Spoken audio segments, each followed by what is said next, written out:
I would like to ask the Minister for Infrastructure whether the introduction of shared waiting lists for public sector housing is an all-island policy. Minister for Infrastructure, Mr Harmer. Thank you, Mr President.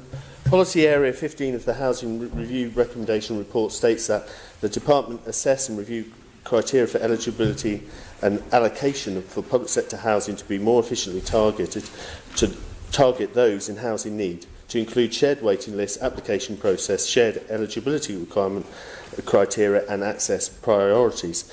Within this administration, under the theme of an inclusive caring Ireland, there is an objective in the agenda in our programme of government to work in partnership with local authorities to establish shared sector housing waiting lists. Therefore, I can confirm that the introduction of shared waiting lists for public sector housing is indeed an all-Ireland policy. Supplementary, Mr Hooper. Thank you, Mr President. That was a very long way of saying yes, Minister. Thank you very much for that. Supplementary is quite simple, really. We know there are 2 local authorities who are not following the shared waiting list approach. So in line with the Tynwald Resolution of 1999, which does apply conditions under the deficiency payment arrangements, which states quite clearly that the authorities shall implement such all-island policy for the provision of housing as is determined by the Department. Can the Minister please advise what action he is going to be taking against those local authorities not complying with this all-island policy? Minister to reply. Thank you, Mr President. As you rightly point out, there are 2, Port St Mary and Onken, that's exercised their right at this point not to engage in process. As I've answered previously, at present we're working in collaboration. This is working well with those partners in shared lists seeing real benefits with people being housed outside their own region and often quicker, meaning we are targeting those most in need and giving them a choice. Again, I would urge all local authorities chosen not to become involved to at least canvass their applicants so they can gauge whether they would be interested in entering the shared list.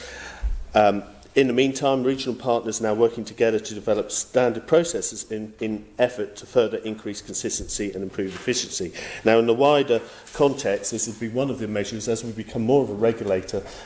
We are working collaboratively, but however, ultimately, we will look at other measures, but at this point we are working collaboratively, and I think that's important. We've gone a long way in a year, and I would wish to continue to do so. The danger of using the measure of deficiencies is that it actually affects service users or tenants rather than actually it could affect them rather than authorities. So any other measures will need to be considered very carefully. Supplementary, Mr Hooper. Thank you, Mr President. While I appreciate the Minister is working collaboratively and in partnership with the majority of local authorities, there are 2 that have simply chosen to ignore the Department and to ignore this all-island policy. The Tynwald Resolution does not give local authorities the option to opt out of all-island policies. They shall implement such all-island policy for the provision of housing as is determined in order to meet the conditions to receive deficiency payments. So can I ask the Minister then if he has made a fundamental shift in policy since the resolution that's been in place for nearly 20 years, and if so, why has this not come to Tynwald? Minister to reply.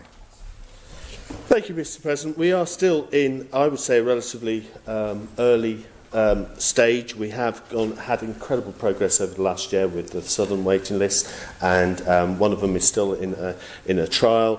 At this stage, I believe we will be able to bring up those other local authorities on board because it benefits the tenants. But ultimately, the member is correct in saying that we will, take other measures and as need be, because we believe that this is the right policy for our island and to meet target need where it's most needed.